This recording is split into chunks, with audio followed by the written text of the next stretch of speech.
Hello and welcome back to our discussions on the chemistry of carboxylic acid. So last time আমরা carboxylic অ্যাসিডের ডেরিভেটিভদের নিয়ে কথা বলছিলাম।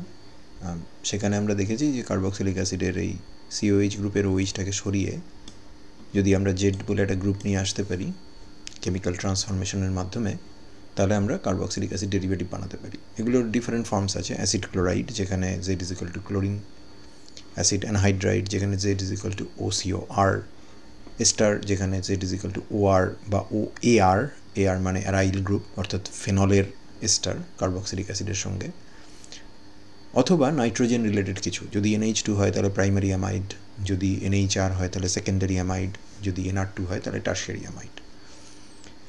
তো আমরা জানি যে কার্বনিল গ্রুপের যে C ডাবল বন্ডেড ওর যে কার্বন, সেটা electrophilic in nature. The resonance canonical itself demonstrates that the carbon has electron deficiency on it and therefore it is attracted towards nucleophiles, or better say নিউক্লিওফাইলরা এই সেন্টারে attracted feel করে এবং এখানে attack করার চেষ্টা করে, অর্থাৎ this center is amenable to nucleophilic attack. Carboxylic acid ডেরিভেটিভগুলোর প্রত্যেকটার ভেতরে এই কার্বনিল কার্বনটা রয়েছে, যদিও তাদের নেইবারিং এবং অ্যাডজাসেন্ট গ্রুপসগুলো আলাদা। কোনো ক্ষেত্রে ক্লোরিন, কোনো ক্ষেত্রে অক্সিজেন, কোনো ক্ষেত্রে nitrogen.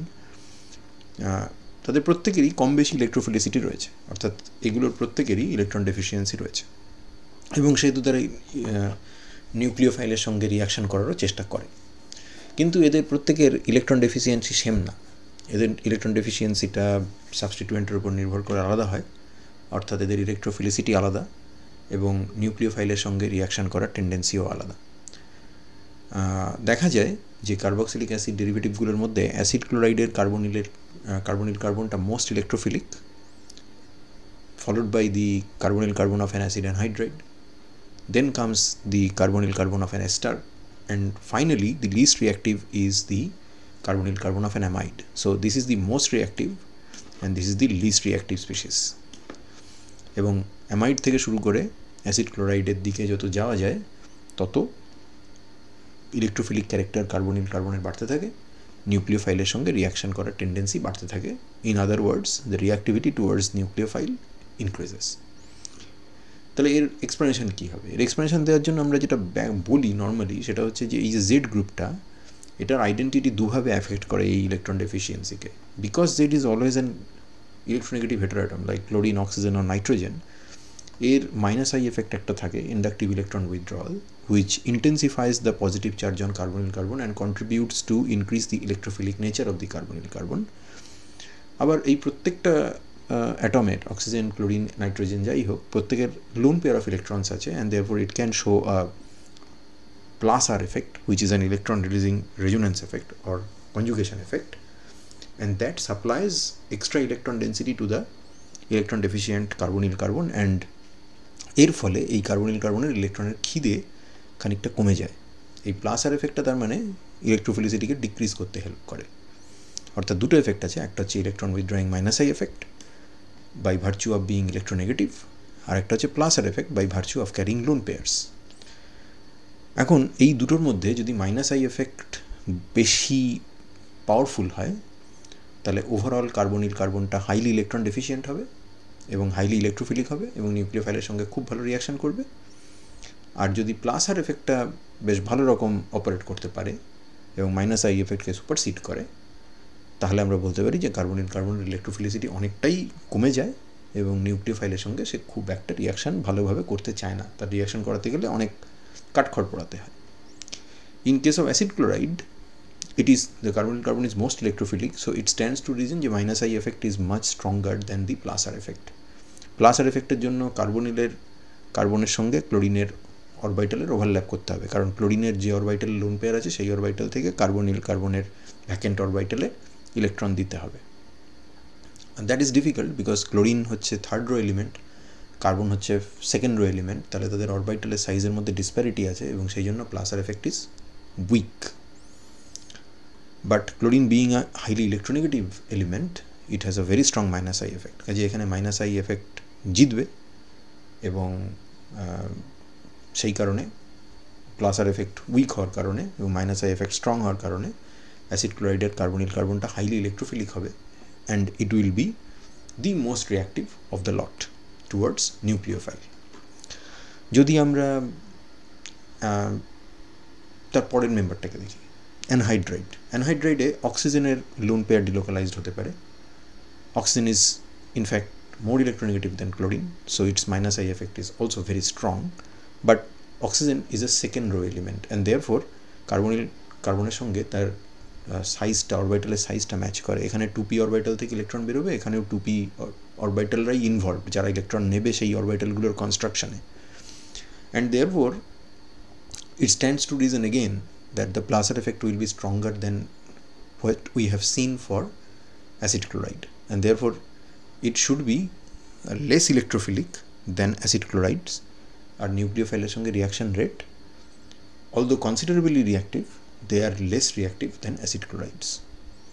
One important point to note is that এই যে লোন পেয়ারটা আছে এটা দুটো কার্বনিলে সঙ্গে অ্যাসোসিয়েটেড, সো ও এদিকেও ডিলোকালাইজ হতে পারে, সিমিলারলি এদিকেও ডিলোকালাইজ হতে পারে। এই ধরনের সিস্টেমকে আমরা বলে থাকি ক্রস কনজুগেটেড সিস্টেম, অর্থাৎ যেখানে লোন পেয়ারটা হয় এই কার্বনিলের উপর ডিলোকালাইজড, না হয় এই কার্বনিলের উপর ডিলোকালাইজড, সাইমালটেনিয়াসলি দুটো কার্বনিলের উপরে ডিলোকালাইজ হওয়া সম্ভব নয়। এবং যেহেতু ওর ওই ইলেকট্রন ডোনেশনটা দুটো কার্বনিলের উপরে ডিস্ট্রিবিউটেড হয়ে রয়েছে, যদি এই সেকেন্ড কার্বনিলটা না থাকতো তাহলে যতটা প্লাসার এফেক্ট দেখাতো তার তুলনায় ও যে কোনো একটা কার্বনিলের দিকে প্লাসার এফেক্ট একটু কম দেখায়। তার মানে প্লাসার এফেক্ট ক্লোরিনের থেকে বেশি, কিন্তু দুটো কার্বনিল থাকার জন্য যতটা অক্সিজেনের জন্য যতটা অরবিটাল সাইজ ম্যাচিং হওয়ার জন্য যতটা এক্সপেক্ট করছিলাম তার থেকে একটু কমই হবে।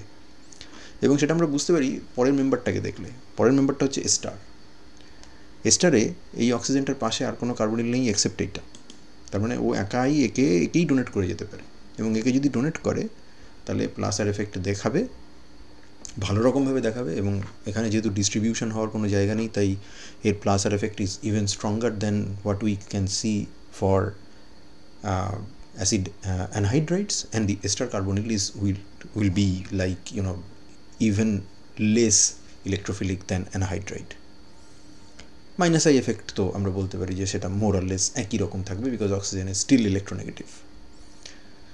আর দারুণ প্লাসার এফেক্ট দেখাবে হচ্ছে অ্যামাইডে, বিকজ নাইট্রোজেনের সাথে কার্বনের তো অরবিটাল সাইজ ম্যাচ করে, এবং প্লাসার এফেক্ট দেখানোর জন্য নাইট্রোজেন, অক্সিজেন, ক্লোরিন এদের সবাইকে তো লোন পেয়ারটা দিতে হচ্ছে, এবং তার ফলে যে রেজোনেন্স ক্যানোনিক্যালটা আসছে সেখানে নাইট্রোজেনের মাথায় প্লাস চার্জ আসছে বা অক্সিজেনের মাথায় প্লাস চার্জ আসছে।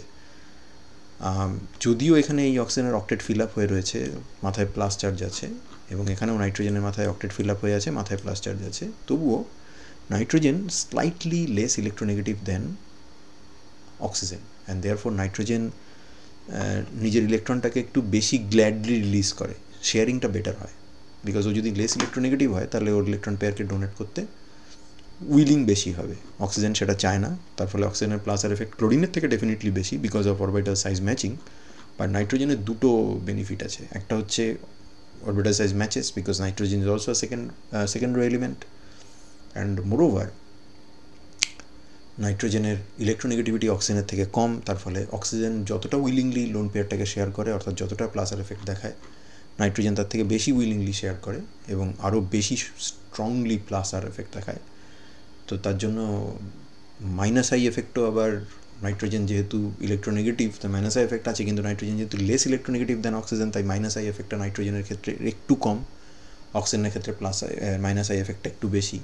সব মিলিয়ে carbonyl carbon of a carboxamide is much less electron deficient than the carbonyl carbon of a ester, and as a result the ester is more electrophilic than an amide, the amide is less electrophilic than an ester, and nucleophile reacts preferentially at the ester carbonyl carbon and not at the amide carbonyl carbon.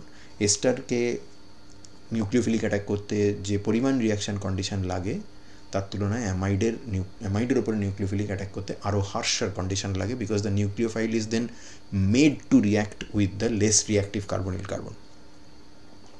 So let's check out some of those reactions. এই রিয়াকশানসগুলো একটু দেখা যাক যে এদের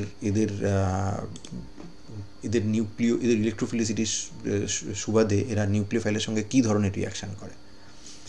সেখানে যাওয়ার আগে আমরা একটা জিনিস বলব যে এদের যে রিয়াক্টিভিটি towards nucleophile, those are similar to the reactivity of aldehydes and ketones in a number of ways. this is an ketone and this is an aldehyde, and this is a carboxylic acid derivative where Z is chlorine, OCOR, OR, NH2, etc., etc. Both of these classes, acid derivative অথবা keto or aldehyde carbonyl, they have carbonyl carbon, and therefore both are susceptible to nucleophilic attack. The major difference is that এইখানে এই যে Z গ্রুপটা আছে সেটা হচ্ছে একটা electronegative atom যেটা মাইনাস চার্জ নিয়ে স্টেবল হয়ে যেতে পারে। On the other hand carbonyl group of ketone and aldehyde are attached to such substituents, হয় আর তা না হলে অ্যারোমেটিক রিং AR, তা না হলে হাইড্রোজেন, এসবের সাথে জড়িয়ে আছে। Unlike this anions R minus, H minus, they are not stable anions.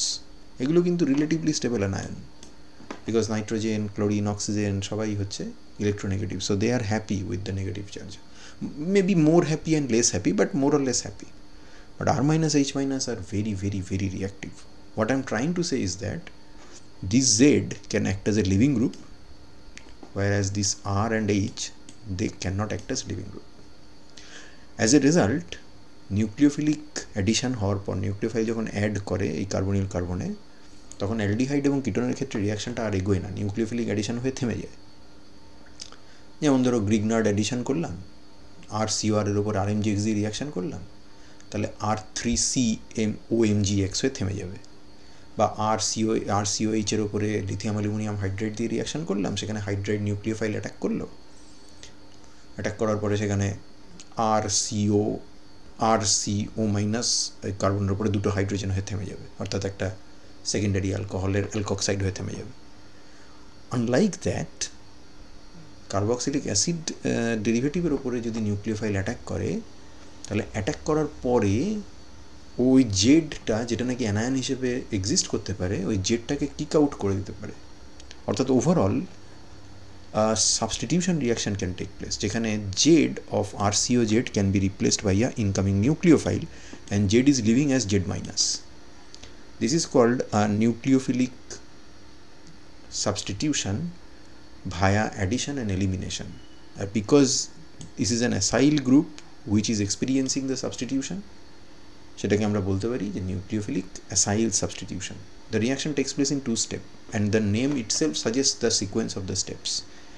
Addition, elimination. Addition মানে কি, nucleophile ফার্স্টে এখানে অ্যাড হলো, so you have to draw an arrow here, the C double bonded O breaks and the CNU bond forms, and you get this tetrahedral intermediate, because it is a carbon is sp3 hybridized which was previously sp2 hybridized and approximately tetrahedral in shape, so we call it the tetrahedral intermediate. যদি এই জেডটা anion হিসেবে exist করতে না পারতো, অর্থাৎ যদি এটা আর বা এইচ এই ধরনের কিছু হতো, তাহলে রিয়াকশন এখানেই থেমে যেত এবং এটাকে আমরা বলতাম নিউক্লিওফিলিক অ্যাডিশন। কিন্তু যেহেতু এখানে জেড অ্যানায়ন হিসেবে এক্সিস্ট করতে পারে, আর সি ডাবল বন্ডেড ওর bond strength is very high, and therefore there is always a thermodynamic driving force to reform the carbon oxygen double bond, it pushes back the electron pairs. O minus এখানে C double বন্ডেরও তৈরি করার চেষ্টা করে, and as it sees that there is someone who can leave, Z minus leave করে যেতে পারে, ও Z minusকে কিক আউট করে বের করে দেয় এবং নিজে RCONU এ কনভার্টেড হয়ে যায়। So that's basically an elimination. So that is why we call it nucleophilic addition hyphen elimination. A living group is going away, and that living group was the Z which was initially present in the reactant. And because যেটা আগে বললাম, starting material sp2, intermediate carbon sp3, সেই একই carbon আবার যখন Z মাইনাসকে eliminate করে দিয়েছে তখন আবার sp2, so this intermediate is known as the tetrahedral intermediate. তো দেখা যাক কী মানে ব্যাপারটা কী, এই ব্যাপারগুলো কী। এক্সাম্পল দেখা যাক, কার্বক্সিলিক অ্যাসিডের অ্যাসিড ক্লোরাইড কী করে বানায়। কার্বক্সিলিক অ্যাসিডের মধ্যে থায়োনিল ক্লোরাইড, PCl5 এইরকম নানা রকম জিনিসপত্র দিয়ে বানানো যায়। থায়োনিল ক্লোরাইড দিয়ে বানানোটা relatively recommended, because thionyl chloride দিয়ে বানালে এখানে তো OH রিপ্লেসড হয়ে ক্লোরিন হয়ে যায়, তার সঙ্গে যে দুটো জিনিস বেরোয়, একটা হচ্ছে সালফার ডাইঅক্সাইড আর একটা হচ্ছে হাইড্রোজেন ক্লোরাইড, এই দুটো gas, and therefore they spontaneously under the reaction condition when you heat the reaction they leave, এরা গ্যাস হয়ে বেরিয়ে যায়, এবং এই গ্যাস হয়ে বেরিয়ে যাওয়ার জন্য আর প্রোডাক্টের সেপারেশনের সময় তোমাকে কোনো হুজ্জুতি করতে হয় না, কারণ যদি এরা লিকুইড বা সলিড কম্পাউন্ড হতো তাহলে তোমাকে সলিউশন থেকে তাদেরকে রিমুভ করার জন্য, এই RCOCl থেকে রিমুভ করার জন্য হয়তো টিডিএস সেপারেশন প্রসেসের মধ্যে দিয়ে যেতে হতো, যেটা এখানে তোমাকে করতে হচ্ছে না। So that's one advantage. ওকে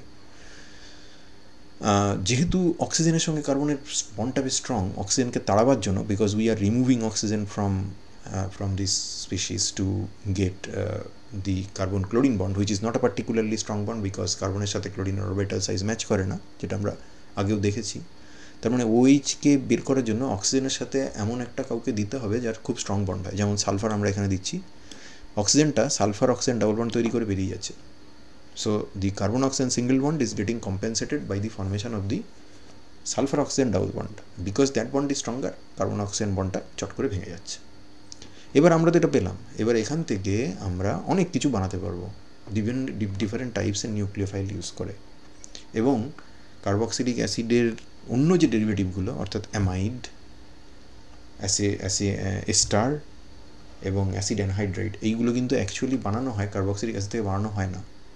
ওগুলো কার্বক্সিলিক অ্যাসিডকে আগে কার্বক্সিলিক অ্যাসিড ক্লোরাইডে কনভার্ট করা হয় এবং তারপরে ডিফারেন্ট নিউক্লিওফাইলস দিয়ে রিয়াকশান করে কখনো এস্টার বানানো হয়, কখনো অ্যানহাইড্রাইড বানানো হয়, কখনো অ্যামাইড বানানো হয়। যেমন আমরা এখানে একটা অ্যালকোহলের সাথে রিয়াকশান করাচ্ছি, RCOCl এর সাথে অ্যালকোহলের রিয়াকশান হচ্ছে, তো অবভিয়াসলি RO- হচ্ছে আমার নিউক্লিওফাইল, মিডিয়ামে RO- নিউক্লিওফাইল হিসেবে থাকবে না, বাট RO- পার্টটা এখানে ঢুকবে অ্যান্ড Cl- বেরিয়ে আসবে। এই যে Cl- বেরোচ্ছে, তাহলে এখান থেকে H+ বেরোচ্ছে, তার মানে মিডিয়ামে HCl তৈরি হবে। এবার এখানে তৈরি হবে এস্টার, আর এই যে HCl বেরোচ্ছে সেটা একটা অ্যাসিড। এই মিনারেল অ্যাসিডের প্রেজেন্সে এস্টার নষ্ট হয়ে যেতে পারে, because ester can be hydrolysed under acidic medium. সেই হাইড্রোলিসিসটা যাতে না হয় সেই জন্য মিডিয়ামে একটা বেস দেওয়া থাকে, পিরিডিন দেওয়া থাকে। সো পিরিডিন কী করে, pyridine acts as a base and consumes the HCl that is produced. কীভাবে কনজিউম করে, HCl এর প্রোটনেশন, HCl এর প্রোটনটাকে খেয়ে নেয়, HCl নিজে ডিপ্রোটনেটেড হয়ে যায় এবং ডিপ্রোটনেটেড হয়ে পিরিডিনিয়াম ক্লোরাইড সল্ট তৈরি করে বসে থাকে, which is not acidic enough to affect this ester. তো এক্সাম্পল দেখো, বেঞ্জয়েল ক্লোরাইডের সাথে ইথানলের রিয়াকশন করেছে ইন প্রেজেন্স অফ পিরিডিন, তৈরি হয়েছে, এখান থেকে ক্লোরিন বেরিয়ে গেছে, এখান থেকে টিও ঢুকেছে, so that's called ethyl benzoate. এস্টারের নোমেনক্লেচার করার সময় আগে অ্যালকোহল পার্টটা দেখতে হবে, এখানে ইথাইল আছে তাহলে এটার নাম হবে ethyl, followed by the carboxylic acid, এখানে বেঞ্জোইক অ্যাসিডের এস্টার, সেই জন্য বেঞ্জোয়েট। তুমি এই জিনিসটাকে না অ্যালকোহলের পার্সপেক্টিভ থেকেও দেখতে পারো। In that case the reaction can be written in this way. যেমন আমরা এখানে নিয়েছি পেন্টান-1-অল, রিয়াকশান হচ্ছে অ্যাসিটাইল ক্লোরাইডের সঙ্গে। সো এখানে যেমন আমরা বেঞ্জয়েল ক্লোরাইড নিয়েছিলাম, সেটা বেঞ্জোইক অ্যাসিড থেকে বানানো হয়েছিল। অ্যাসিটাইল ক্লোরাইড এটা নির্ঘাত অ্যাসিটিক অ্যাসিড থেকে বানিয়েছে। Again pyridine is being present, তো আমরা এখানে কী পাবো, পেন্টানল, 1-পেন্টানলের অ্যাসিড, 1-পেন্টানলের এস্টার পাবো, 1-পেন্টানলের সঙ্গে আমার অ্যাসিটিক অ্যাসিডের অ্যাসিড ক্লোরাইডের এস্টারটা তৈরি হবে। তার মানে কার্বক্সিলিক অ্যাসিড পার্টটা হচ্ছে অ্যাসিটিক অ্যাসিডের আর অ্যালকোহল পার্টটা হচ্ছে 1-পেন্টানল বা just pentyl alcohol. When I say pentyl alcohol I mean 1-পেন্টানল। তাহলে নাম হবে পেন্টাইল অ্যাসিটেট। আর কি বেরোবে, HCl, তাকে খাবে কে, এইটা। তো যদি আমি এইটার রেসপেক্টে দেখি, আমি অ্যালকোহলটার রেসপেক্টে দেখি, তাহলে আমরা বলবো যে এই OH গ্রুপের হাইড্রোজেন সরে গিয়ে এই নীল রঙের গ্রুপটা এসছে, এই this blue group is known as the acetyl group. So we can also call it alcoholysis of acetyl chloride, অর্থাৎ অ্যালকোহল দিয়ে এই CCl বন্ডকে কেটে আমরা এস্টার তৈরি করলাম। আবার from the point of view of ester we can say that the OH of this pentan one ol has undergone acetylation, acetyl group ঢুকেছে, H সরে গেছে, so we can call it acetylation. যদি এই রিয়াকশনটা অ্যামোনিয়া দিয়ে করা হয় তাহলে ওটা হচ্ছে amidation, that's a primary amide. So just NH3 দিচ্ছি এবং এখানে NH3 এক্সেস দেবো, তার কারণ এখানে যে HClটা বেরোবে এক্সেস NH3 সেটাকে খেয়ে নিয়ে অ্যামোনিয়াম ক্লোরাইড হয়ে যাবে। সো আলাদা করে আমার বেস দেওয়ার কোনো দরকার নেই। তো আমরা নিয়েছি প্রোপিওনিক অ্যাসিডের acid chloride, so propionyl chloride reacting it with excess ammonia. এখানে এক্সেস অ্যামোনিয়াটা দরকার আছে, কারণ HCl বেরোবে, তো HCl বেরোলে প্রাইমারি অ্যামাইডের আবার প্রবলেম হতে পারে, সেই জন্য এক্সেস অ্যামোনিয়া দিয়ে রাখা হয়, যাতে বাকি অ্যামোনিয়া যেটা আছে রিয়াকশান করছে যতটুকুনি অ্যামোনিয়া, তার বাইরে যতটুকুনি আছে সেটা বেস হিসেবে কাজ করতে পারে। এখানে যেহেতু অ্যালকোহলের বেসিসিটি এত ভালো না যে সেই HCl এর থেকে প্রোটন খেয়ে নেবে, সেই জন্য আমরা পিরিডিন দিয়ে রেখেছি। এখানে অলরেডি নাইট্রোজেন বেস আমার কাছে প্রেজেন্ট আছে, অতএব যেটা নিউক্লিওফাইল সেটাই বেস, অসুবিধে নেই। তাহলে এখানে প্রোপানামাইড তৈরি হবে। যদি আমরা সেকেন্ডারি অ্যামিন নিই অর্থাৎ RnH2 যদি নিই অর্থাৎ অ্যামোনিয়া না নিই যদি RnH2 নিই তাহলে সেকেন্ডারি অ্যামিন তৈরি হবে। যদি আমরা যদি আমরা প্রাইমারি অ্যামিন নিই তাহলে আমরা সেকেন্ডারি অ্যামাইড তৈরি হবে। যদি আমরা সেকেন্ডারি অ্যামিন নিই তাহলে টারশিয়ারি অ্যামাইড তৈরি হবে, টারশিয়ারি কার্বক্সামাইড তৈরি হবে। এবং প্রত্যেকটা ক্ষেত্রে আমরা এক্সেস নাইট্রোজেন নিউক্লিওফাইলটা ইউজ করছি। The excess part is acting as a base. এখানে আমরা 2 ইকুইভ্যালেন্স দিয়েছি, এখানেও 2 ইকুইভ্যালেন্স দিয়েছি। So one equivalent will act as a nucleophile, the other equivalent will act as a base. আবার একই রকমভাবে আমরা অ্যামিনের রেসপেক্টে এটাকে একটা অ্যাসিটাইলেশন রিয়াকশন হিসেবে ভাবতে পারি। পেন্টান 1 অ্যামিন এক্সেস নেওয়া হয়েছে, অ্যাসিটাইল ক্লোরাইড দেওয়া হয়েছে, তৈরি হলো এন পেন্টাইল অ্যাসিটামাইড। যদি এখানটা NH2 থাকতো তাহলে আমরা বলতাম অ্যাসিটামাইড। তার এন গ্রুপের ওপরে, নাইট্রোজেনের উপরে একটা পেন্টাইল গ্রুপ বসে আছে, তাহলে এর নাম হচ্ছে N pentyl acetamide. So it is understood that it is a secondary amide এবং এটা এসেছে পেন্টান 1 অ্যামিনের অ্যাসিটাইলেশন রিয়াকশন করে। এখান থেকে যে HClটা বেরোবে সেটা এক্সেস পেন্টান অ্যামিনের সঙ্গে রিয়াকশন করে করেসপন্ডিং অ্যামোনিয়াম সল্ট তৈরি করবে। ওকে, অ্যাসিড অ্যানহাইড্রাইড তৈরি করার একটা টেকনিক হচ্ছে যে কার্বক্সিলিক অ্যাসিডকে যদি আমরা হিট করি, প্রচণ্ডভাবে হিট করি, 800 ডিগ্রি সেন্টিগ্রেড বা ইত্যাদি এরকম টেম্পারেচার যদি হিট করি, then water can get eliminated and that's basically a dehydration reaction. So for example we can have acetic অ্যাসিডকে হিট করে অ্যাসিটিক অ্যানহাইড্রাইড তৈরি করতে পারি। এটা অ্যাসিটিক অ্যাসিডের জন্য ঠিক আছে, কিন্তু এই অন্যান্য অ্যাসিডগুলো না এত টেম্পারেচার সাধারণত সহ্য করতে পারে না এবং ওদের কার্বন কার্বন বন্ডের ক্লিভেজ হয়ে যায়। অল্টারনেটিভ মেথড হচ্ছে অ্যাসিড ক্লোরাইড নাও, তার সাথে কার্বক্সিলেট সল্টের রিয়াকশান করো। যেমন আমরা এখানে RCOCl নিয়েছি আর sodium carboxylate RCO minus Na plus তার রিয়াকশান করছি, তাহলে এই ক্লোরিন রিপ্লেসড হয়ে যাবে, এই নীল রঙের পার্টটা ঢুকে যাবে, ঢুকে গেলেই আমি অ্যাসিড ক্লোরাইড পেয়ে যাবো। এবং এখানে একটা মজা আছে, যদি আমরা এখানে R1COCl ইউজ করি তাহলে আমরা এখানে মিক্সড অ্যানহাইড্রাইড পেতে পারি, যেখানে অ্যানহাইড্রাইডের একদিকে আর একদিকে অন্য একটা R1 গ্রুপ রয়েছে।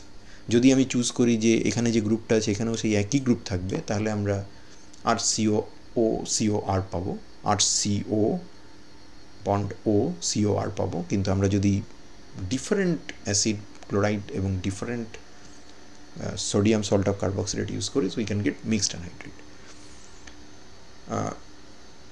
In terms of acetic anhydride, it has got its potential in acetylating the alcohols or the amines, যেটা অ্যাসিড ক্লোরাইড দিয়ে করা হয়, অনেক সময় অ্যাসিটাইল ক্লোরাইড দিয়ে করা হয়, আবার অনেক সময় সেটা অ্যাসিটাইল গ্রেড সোর্স হিসেবে আমরা অ্যাসিটাইল ক্লোরাইড ইউজ না করে অ্যাসিটিক অ্যানহাইড্রাইডও ইউজ করতে পারি, because it's still reactive enough to react with nucleophiles such as aniline or butanol. অ্যানিলিনের মধ্যে অ্যাসিটিক অ্যানহাইড্রাইড দিয়ে রিয়াকশন করলেই অ্যাসিটাইলাইড তৈরি হয়। এখানে এই পার্টটা লিভিং গ্রুপ হিসেবে কাজ করেছে আর এই পার্টটা ঢুকে গেছে এই নাইট্রোজেনের ওপরে, একটা হাইড্রোজেন বেরিয়েছে, তার মানে এখানে একটা অ্যাসিটিক অ্যাসিড তৈরি হয়েছে। ঠিক তেমনই বিউটানলের সঙ্গে রিয়াকশন করছি অ্যাসিটিক অ্যানহাইড্রাইডের, তার মানে এই পার্টটা ঢুকে যাবে, এই হাইড্রোজেনটা সরে এই ঢুকে গেছে, সেখানে তৈরি হয়ে গেছে বিউটাইল অ্যাসিটেট, আর এই হাইড্রোজেন আর এই পার্টটা মিলে তৈরি করেছে অ্যাসিটিক অ্যাসিড, যেটাকে খেয়ে নেওয়ার জন্য আমরা মিডিয়ামে পিরিডিন দিয়ে রেখেছি। আর এখানে অবভিয়াসলি যে অ্যাসিটিক অ্যাসিড বেরিয়েছে সেটা এক্সেস অ্যানিলিন দেওয়া আছে, তাহলে খানিকটা অ্যানিলিন প্রোটোনেটেড হয়ে অ্যানিলিনিয়াম অ্যাসিটেট তৈরি করবে। Okay, so next comes preparation and reactions of esters. তো এস্টারদেরকে আমরা অ্যাসিড ক্লোরাইডের অ্যালকোহোলাইসিস করে তো বানাতে পারি, আর আরেকভাবে বানানো যায়, সেটা হচ্ছে ডিরেক্ট কার্বক্সিলিক অ্যাসিড থেকে। সেটা operationally is a bit difficult, therefore generally acid chloride থেকেই বানানো হয়, কিন্তু if you want to you can prepare esters from carboxylic acids.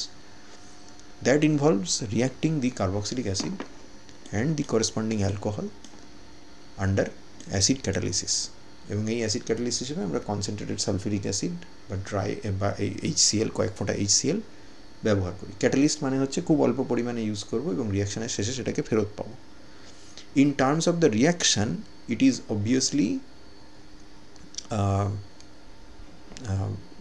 Nucleophilic acyl substitution, যেখানে এই OHটা রিপ্লেসড হয়ে এই MEO গ্রুপটা ঢুকেছে। এখন when you look at the product you are not exactly sure যে এই অক্সিজেনটা কোত্থেকে এসছে, বিকজ ইট কুড হ্যাপেন যে এইখান থেকে এমি পার্টটা আর MEO পার্টটা আর H পার্টটা বেরিয়ে গেছে, বেরিয়ে গিয়ে এই এমি পার্টটা শুধু এখানে ট্রান্সফার্ড হয়েছে, এখানে OMe হয়েছে, আর OH আর H এখান থেকে বেরিয়েছে। আমি এটাকে মুছে দিই, তাহলে এটা একটু প্রবাবলি তোমার বুঝতে সুবিধা হবে।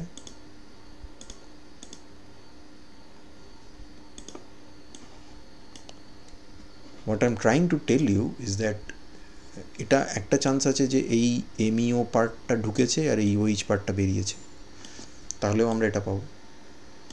সেক্ষেত্রে এই এইচ আর এই ওইচ মিলে ওয়াটার তৈরি করেছে। অ্যানাদার পসিবিলিটি ইজ দ্যাট যে এখানে ওইচ বন্ড ভেঙেছে আর এখানে জাস্ট এখানে এই এমি পার্টটা এসছে এবং এমি পার্টটা সামহাও এই অক্সিজেনের সঙ্গে জুড়ে গেছে, জুড়ে গিয়ে ওএমই তৈরি হয়েছে। And this H and this OH have form the water. How do I know যে কোনটা হয়েছে? সেটা লেভেলিং এক্সপেরিমেন্ট করে দেখা যায়। ওরা কী করেছে, মিথানল ইউজ করেছে যেখানে এই অক্সিজেনটা লাল রং করা আছে, মানে এটা লেভেলড। যদি আমার বক্তব্যটা ঠিক হয় যে এই ওইচটা বেরিয়ে যাচ্ছে এবং এখান থেকে হাইড্রোজেনটা বেরিয়ে যাচ্ছে, তাহলে আমার যে প্রোডাক্ট টেস্টার সেখানে এই ওএমইটা ঢুকবে, এই ওএমইটা ঢুকবে মানে আমি প্রোডাক্ট টেস্টারে O18 লেভেলটা পাবো, অর্থাৎ লাল অক্সিজেনটা এস্টারের মধ্যে থাকবে আর জলের মধ্যে কোনো লেভেল থাকবে না। এবং ঠিক সেটাই দেখা যায় এবং তার থেকে এর মেকানিজমটাকে ওরা বের করেছে। এই রিয়াকশান বহু পুরনো রিয়াকশান, অত্যন্ত বিখ্যাত এক অর্গ্যানিক কেমিস্টের স্ট্যান্ডার্ডাইজ করা রিয়াকশান। তিনি হচ্ছেন এমিল ফিশার, যিনি কার্বোহাইড্রেট কেমিস্ট্রির জন্য নোবেল প্রাইজ পেয়েছিলেন। তার নাম অনুযায়ী তাকে সম্মান দিয়ে এটার নাম দেওয়া হয়েছে ফিশার এস্টারিফিকেশন। তো এর যে মেকানিজম পরীক্ষাতে আসে, এটা লিখতে দেয়। এটার মেকানিজমটা শুরু হয় ফার্স্টে প্রোটন ট্রান্সফার দিয়ে। মিডিয়ামে অ্যাসিড ক্যাটালিস্ট আছে, তো কার্বক্সিলিক অ্যাসিডের প্রোটনেশন হলো। কার্বক্সিলিক অ্যাসিডের দুই জায়গায় প্রোটনেশন হতে পারে। যদি এখানে প্রোটনেশন হয় তাহলে যে ক্যাটায়নটা তৈরি হবে সেটার কোনো রেজোন্যান্স স্টেবিলাইজেশন নেই, কিন্তু যদি কার্বনিল অক্সিজেনের প্রোটনেট করি তাহলে তার একটা রেজোন্যান্স স্টেবিলাইজেশন আছে, because I can draw a resonance structure like that, যেটা আমি আঁকিনি কিন্তু চাইলে তুমি আঁকতে পারো। But this carbonyl carbon because of the protonated oxygen is very electrophilic and therefore methanol এবার নিউক্লিওফিলিক অ্যাটাক করবে। তার মানে ফার্স্টে হলো প্রোটন ট্রান্সফার, তারপর হলো নিউক্লিওফিলিক অ্যাটাক হওয়ার পর সি ডাবল বন্ডেডও ভেঙে গেল, নতুন কার্বন অক্সিজেন বন্ড তৈরি হলো। এমইওইচের অক্সিজেনটা এখন প্রোটনেটেড হয়ে আছে, বাইরে এমইওইচ আছে, এমইওইচ এবার এখান থেকে প্রোটন খাবে, খেয়ে নিজে MEOH2 প্লাস হয়ে বেরিয়ে গেল। তার মানে এখানে তুমি একটা প্রোটন ঢুকিয়েছিলে, আবার এখানে একটা প্রোটন কিন্তু বেরিয়ে এলো। তার মানে এখন অবধি প্রোটন ব্যালেন্স অবস্থায় আছে। একটা খেয়েছিলে, মানে তুমি খাওনি, কার্বক্সিলিক অ্যাসিডটা খেয়েছিল, তারপরে মিথানল অ্যাটাক করার পরে একটা প্রোটন কিন্তু আবার ছেড়ে দিল, ইন্টারমিডিয়েটটা। এইবার আমরা এটা পেয়ে বসে আছি। এখন এই অবস্থায় তো থাকবে না, এখানে মিডিয়ামে অ্যাসিড আছে, তাহলে আবার এই যে কোনো দুটো ওইচের মধ্যে যে কোনো একটাতে H+ প্রোটন ট্রান্সফার, এবং যেই ওইচের মাথায় প্রোটন দিলে অক্সিজেনের মাথায় প্লাস চার্জ চলে এলো, ওই কার্বন অক্সিজেন বন্ডটা উইক হয়ে গেছে, এটা গুড লিভিং গ্রুপ হয়ে গেছে, এখান থেকে বেরিয়ে যাবে, CO বন্ড ভেঙে বেরিয়ে যাবে, এখানে একটা প্লাস চার্জ আসবে, সেই প্লাস চার্জকে এই অক্সিজেনটা স্টেবিলাইজ করলে আমরা যেটা পাবো সেটা হচ্ছে আরেকটা ক্যাটায়ন যেখানে অক্সিজেনের মাথায় একটা প্রোটন আছে, অথচ সি ডাবল বন্ডেডও রেডি হয়ে বসে আছে। এবার যদি আরেকটা মিথানল এখান থেকে প্রোটনটা খেয়ে নিলেই আমরা এস্টারটা পেয়ে যাব, মিথানলটা MEOH2 প্লাসে বেরিয়ে যাবে। খেয়াল করো, এই অবধি আমরা বলেছিলাম যে প্রোটন ব্যালেন্স হয়ে গেছে, একটা খেয়েছে একটা বেরিয়েছে, আবার এখানে একটা খেয়েছে, আবার এখানে দেখো আরেকটা বেরোচ্ছে। তার মানে একটা, দুটো, তিনটে, চারটে প্রোটন ট্রান্সফার স্টেপ আছে, দুটোতে কনজিউম করছে, দুটোতে রিলিজ করছে, তার মানে H+ ব্যালেন্স ঠিক আছে। এই জিনিসটা হচ্ছে ফিশার এস্টারিফিকেশনের মেকানিজম।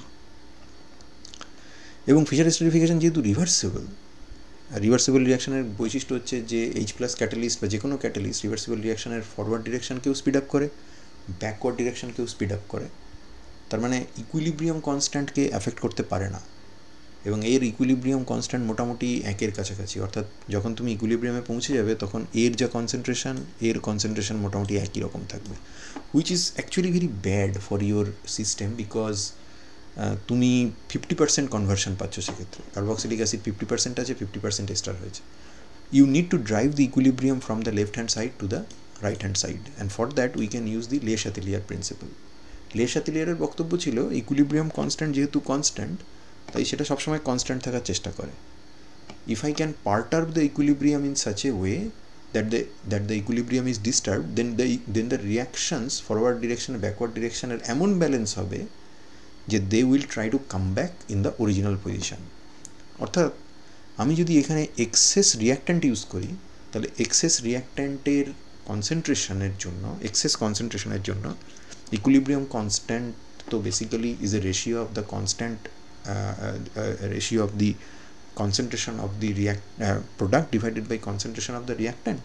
তাহলে যদি K equilibrium is something like this হয়, যদি এটা হয়, যদি প্রোডাক্টের কনসেন্ট্রেশন এইটা ডিভাইডেড বাই রিয়াক্ট্যান্টের কনসেন্ট্রেশন হয় which is at equilibrium obviously, তো যদি কোনো কারণে আমি রিয়াক্ট্যান্টের কনসেন্ট্রেশন বাড়িয়ে দিই, যদি আমি এটা এক্সেস ইউজ করি, তাহলে এইটাকে ফিক্স রাখার জন্য, একটা গিভেন টেম্পারেচার এটাকে ফিক্স রাখার জন্য আরও বেশি বেশি করে রিয়াক্ট্যান্ট রিয়াক্ট করে প্রোডাক্টে যাবে।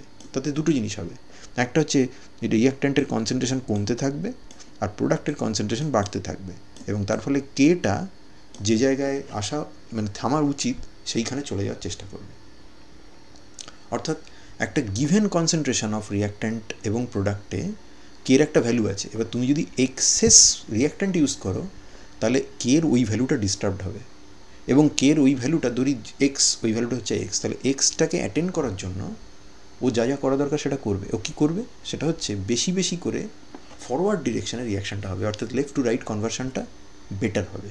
তাতে কী জিনিস হবে, রিয়াক্ট্যান্টের কনসেন্ট্রেশন কমে যাবে, প্রোডাক্টের কনসেন্ট্রেশন বেড়ে যাবে, কারণ লেফট থেকে রাইটে যদি যায় রিয়াক্ট্যান্টের কনসেন্ট্রেশন ইজ ড্রপিং, আর রাইটে যদি যায় তো প্রোডাক্টের কনসেন্ট্রেশন ইজ গোয়িং আপ। তুমি ইমব্যালেন্সটা করেছিলে রিয়াক্ট্যান্টের কনসেন্ট্রেশনকে বাড়িয়ে, ও সেটাকে কাউন্টার করার চেষ্টা করছে। So eventually more and more reactant is getting consumed and more and more product is being formed. উল্টো যে প্রসেসটা, অর্থাৎ এস্টার তার সঙ্গে জল মিশিয়ে যদি H+ ক্যাটালিস্টের প্রেজেন্সে হিট করা হয়, তাহলে আমরা উল্টো দিকে চলে যাব, সেটা হচ্ছে কার্বক্সিলিক অ্যাসিডের MEOH পেয়ে যাব। That's basically ester hydrolysis, that's nothing but ester hydrolysis. এবং সেই দিকে যদি আমাকে, তখন এটা কিন্তু রিয়াক্ট্যান্ট, এটা কিন্তু প্রোডাক্ট। যখন আমার এস্টারিফিকেশন দরকার তখন আমি অ্যালকোহলটাকে এক্সেস ইউজ করবো, ড্রাই অ্যাসিড ইউজ করবো, কারণ জল হচ্ছে ওয়ান অফ দ্য প্রোডাক্ট। জল যদি কোনো কারণে মিডিয়ামে প্রেজেন্ট থাকে তাহলে জলের কনসেন্ট্রেশন বেড়ে যাচ্ছে, জলের কনসেন্ট্রেশন বেড়ে গেলে লেফট টু রাইটের বদলে রাইট টু লেফট হয়ে যাবে ব্যাপারটা। এবং যখন আমার উদ্দেশ্য হচ্ছে এই জিনিসটাকে হাইড্রোলাইজ করা, অর্থাৎ এই বন্ডটাকে ভেঙে এখানটাতে অগ্নি সরিয়ে OH নিয়ে আসা, তখন আমি জলটা এক্সেস ইউজ করবো, এবং তার ফলে ইকুইলিব্রিয়াম তখন এই দিক থেকে এই দিকে চলে যাবে। That's ester hydrolysis.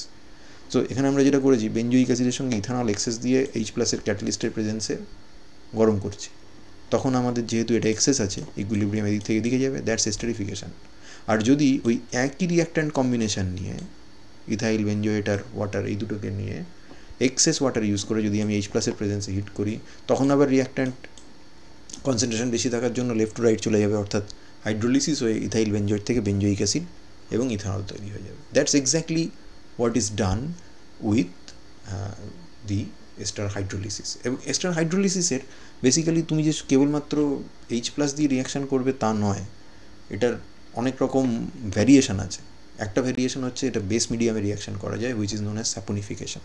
স্যাপোনিফিকেশন কথাটা এসেছে বেসিক্যালি লং চেন ফ্যাটি অ্যাসিডের এস্টারের হাইড্রোলিসিস করে তার সোডিয়াম কিংবা পটাশিয়াম সল্ট বানানো হতো, অ্যান্ড দোজ সোডিয়াম আর potassium salts of long chain fatty acids are known as soap.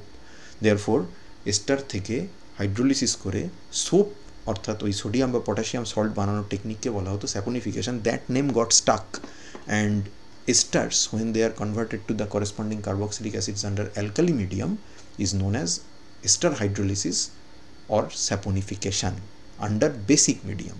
সেখানে যেটা তৈরি হয়, the first initially formed product is not the acid but the sodium salt, because you have alkali present in the reaction medium.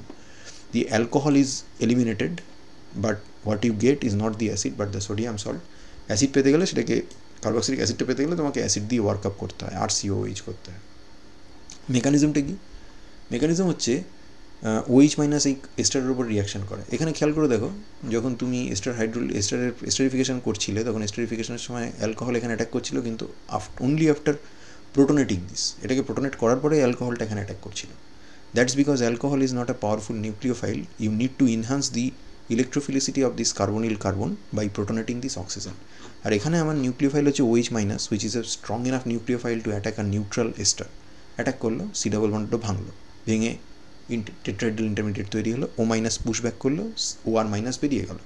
OR- বেরিয়ে যাওয়ার পর তোমার acid তৈরি হয়েছে, and you also have OR- in the reaction medium. OR- is a strong base and carboxylic acid is a strong acid, so they will immediately react with each other by a proton transfer reaction and you will get RCO- and ROH. Look carefully, এখানে কিন্তু this is a reaction not catalyzed by base, because RO- you are consuming one equivalent of RO-, you are not getting RO- back anywhere. So this is called base induced ester hydrolysis. On the other hand, acid মিডিয়ামে যদি ester hydrolysis করতে হয় তাহলে এই রিয়াকশানটা ঠিক উল্টো দিকে যাবে। সেখানে 4টে প্রোটন ট্রান্সফার স্টেপ থাকবে, দুটোতে H+ কনজিউম করবে, দুটোতে H+ মিডিয়ামে ছেড়ে দেবে। So that's truly a catalytic process as far as acid is concern, the H+ is concern. But here it is a OH- which is getting consumed, and therefore we have to admit that this cannot be a acid base catalyzed process, rather to say that it's better to say that it's a base induced hydrolysis. এবং এর একটা নাম আছে, এর নাম হচ্ছে BaC2। কোত্থেকে এলো? Base induced, B for base induced. Acyl oxygen cleavage, এই যে বন্ডটা এটাকে বলা হয় acyl oxygen bond. Acyl carbon আর অক্সিজেনের মধ্যে বন্ড, আর এই বন্ডটাকে বলা হয় alkyl oxygen bond, because this is alkyl group and this is an oxygen group. তো এখানে কোন বন্ডটা ভাঙছে? Obviously this was the acyl carbon, sp2 carbon, now it has become sp3 and now it is breaking the CO bond. It is not this OR bond which is breaking, this OR bond is intact in the RO- and in the ROH. So it is the acyl oxygen bond cleavage, and because this is the slow or the rate determining step of the reaction in which two molecules are involved, এইটা আর এইটা, একটা এস্টারটা আর একটা হচ্ছে হাইড্রোক্সাইডটা, we call it bimolecular. So this is a BaC2 mechanism. Acid hydrolysis ঠিক উল্টো, যেটা আমরা এর আগে দেখেছি, এইটার ঠিক উল্টোটা এখানে করা আছে। এই যেটা এখানে করা আছে এটার উল্টো রিয়াকশান হচ্ছে এটা, যেটা আমরা খানিকটা মুখে মুখে আলোচনা করলাম। সেখানে কার্বক্সিলিক অ্যাসিডের প্রোটনেশন দিয়ে শুরু হয়েছিল, এখানে এস্টারের প্রোটনেশন দিয়ে শুরু হবে। এস্টার প্রোটনেশন করলাম, I am using H3O+, which means there are lots and lots of water present in the reaction medium, lots। এখানে খেয়াল করে দেখো, এখানে আমি H+ দিয়ে শুরু করেছিলাম, বিকজ আমি মিডিয়ামে কোনো ওয়াটার রাখিনি। বাট যেহেতু আমার উদ্দেশ্য হচ্ছে এস্টার হাইড্রোলিসিস, এবার আমি মিডিয়ামে গাদা গাদা জল রাখবো, আর জলের প্রেজেন্সে H+ তো একা থাকবে না, সেটা H3O+ ফর্মে থাকবে। So I am drawing the mechanism with H3O+। So proton ট্রান্সফারের পরে ইলেকট্রোফিলিসিটি বেড়ে গেল। Water is the nucleophile, water attack করছে। OH- can not be a nucleophile because I have H3O+ in the reaction medium. So the best thing that can act as a nucleophile is the water এখানে attack করলো, করার পর tetrahedral intermediate তৈরি হলো। নাও খেয়াল করে দেখো, একবার H+ দিয়েছে আর একবার H+ ফিরে পেলো, তার মানে এই অবধি প্রোটন ব্যালেন্স হয়ে গেছে। আবার টেট্রাহাইড্রাল ইন্টারমিডিয়েট চলে এসছে যেখানে কোনো প্রোটনেশন নেই। এবার OMe আবার H3O+ থেকে প্রোটন খেয়ে একটা প্রোটন আবার খেয়েছে, এখানে খেয়ে এবারে CO বন্ড উইক হয়ে গেছে, ভেঙে গেছে।